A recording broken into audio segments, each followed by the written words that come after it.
Joining me is Negar Mortazavi, a consultant editor at The Independent who frequently comments, reports, and writes on Iran. Negar, welcome to our program. Thanks for having me. Let me begin with sanctions against Iran's foreign minister. The U.S.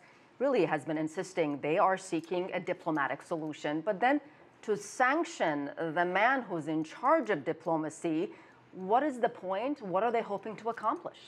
Well, this is a mixed message, to put it mildly. It's basically like hanging up the phone and saying, I still want to talk to you. If there are any negotiations to be opening with Iran, just like under President Obama, it's going to be under Javad Zarif. But that also seems to be one of the reasons administration officials have been saying that Mr. Zarif conducted the nuclear negotiations that led to the JCPOA, the legacy of President Obama. It seems like President Trump might not really like that because we know he wants a new deal that's not President Obama's deal.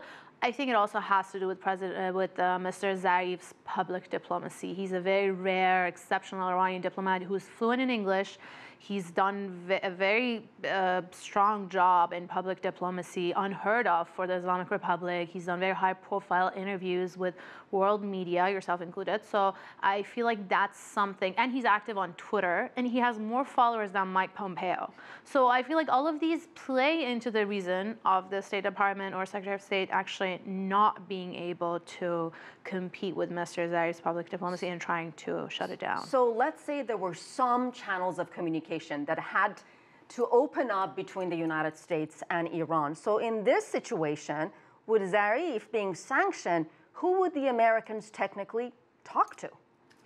Well, legally, from a logistics viewpoint, it's not impossible for Americans to still sit with Mr. Zarif as far as sanctions go, because officials have been sitting with designated officials in the past for other countries and Iran, and it can happen again. But this has a public message. It has a basically diplomatic repercussion for Mr. Zarif, because how is he going to be seen in Iran if he sits with the Americans now after this public humiliation from the U.S. administration?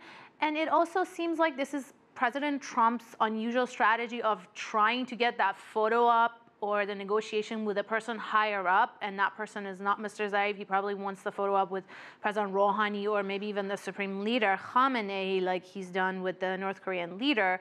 So this may also be one of the basically talking points that was presented to him and won his support for sanctioning Mr. Zarif. You brought up a good point about conflicting mixed messages from the Trump administration. So on one hand, they sanction Iran's top diplomat. On the other hand, they extend waivers for civilian nuclear projects in Iran. Were you surprised by that? Was that expected? And what's the message there?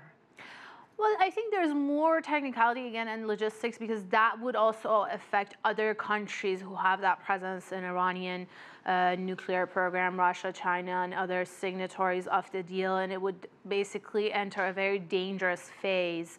And it's actually one of the more logical steps that the U.S. administration has been. For 90 days, right? Yes, but it's a waiver that President Trump has had to reissue, and he's been doing it. It's the non-issuing of waivers that's more unusual, and it's the sanction on the foreign minister. We don't know how this is going to limit his movements, specifically in Europe. Europeans have said they're going to continue to work with Mr. Zarif, but is this going to affect that, his travels? What about his travels to the United Nations? Could that be affected? That's also, we're not sure, because it has happened in the past that the U.S. has granted visas in similar situations, and there's an obligation because of the host country of the UN. So the visas might still be granted to Mr. Zarif, but the process might become so difficult that he might just give up and not do it, or come less frequent, because he's been using the UN opportunity to travel to the U.S. very frequently. And to give interviews. And give interviews and sit down behind closed doors and everything. All right, Negar Mortazavi, as always, thank you. Thank you.